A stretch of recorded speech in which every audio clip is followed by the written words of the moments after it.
Well, good afternoon, folks.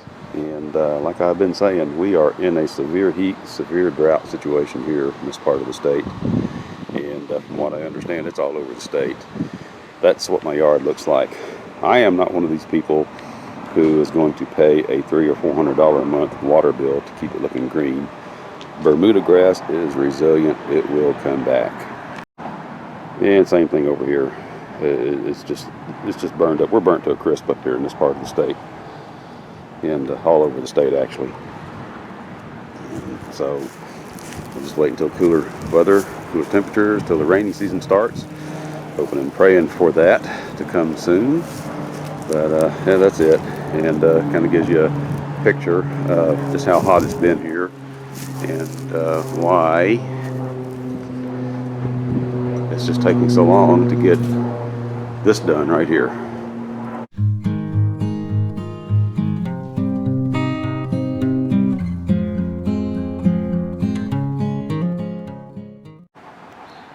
Well, good morning, folks, and welcome back to the channel.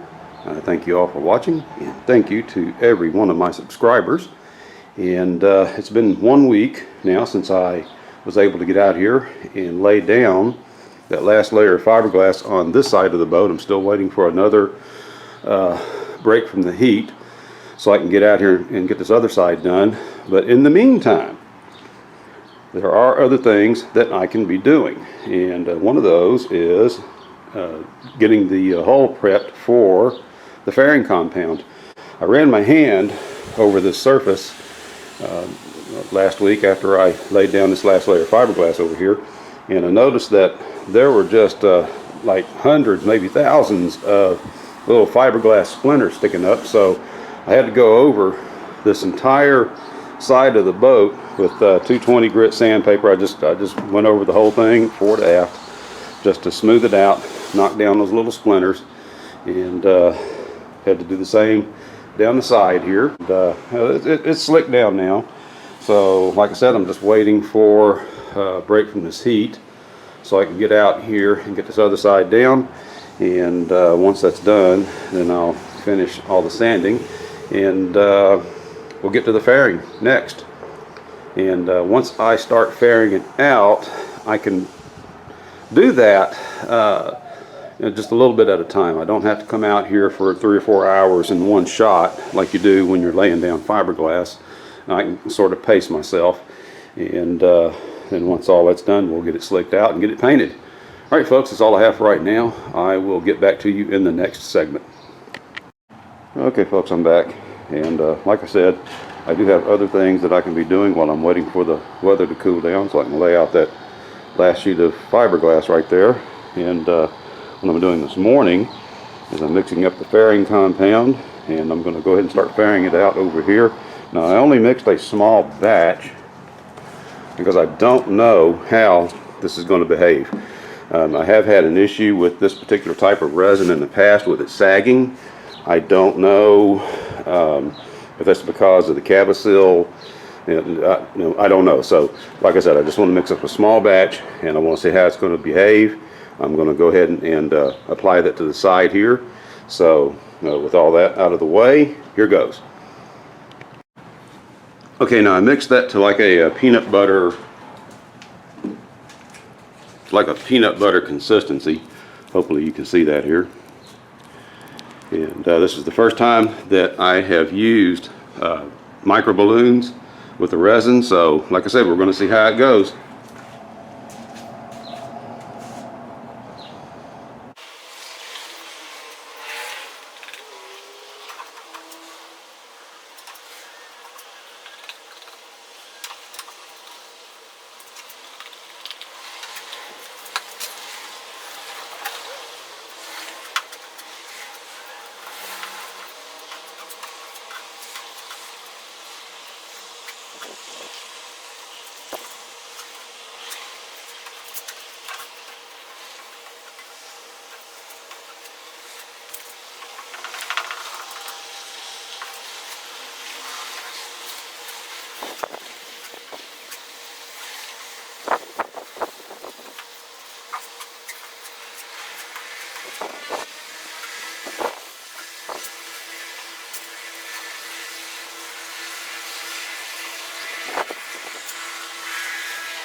Okay folks, just like that, I am done with that first batch.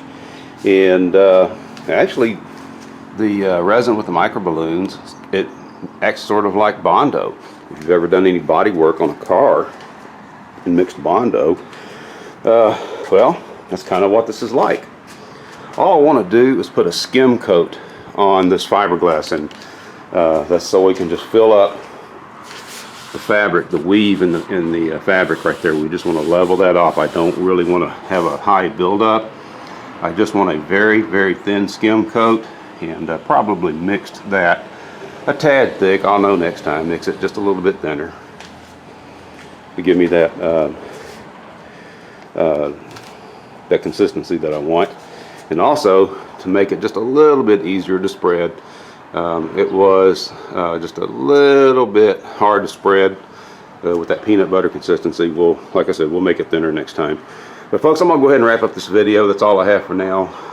You know, as you've heard me say now many times, I'm just at the mercy of the weather, waiting for a break from this heat so I can get out here and lay down that last sheet of fiberglass fabric.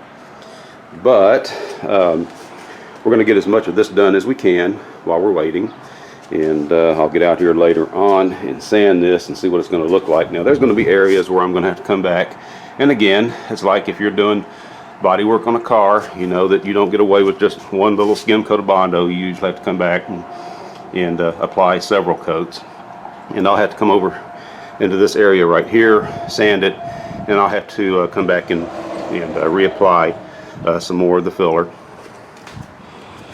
But this was just kind of this was an experiment for me right here, because like I said, I've never worked with the micro balloons and the resin mix before, and I just wanted to see how it was going to act, and just kind of wanted to get through the learning curve here. But that's it folks. Like I said, I'm going to wrap it up, and we will catch you in the next video, and I will take you through some more of this once we get to that point. It is now time for me to wrap up out here in the garage and get ready to go to work. All right, we will catch you in the next video. Thank you for watching. Thank you to all my subscribers.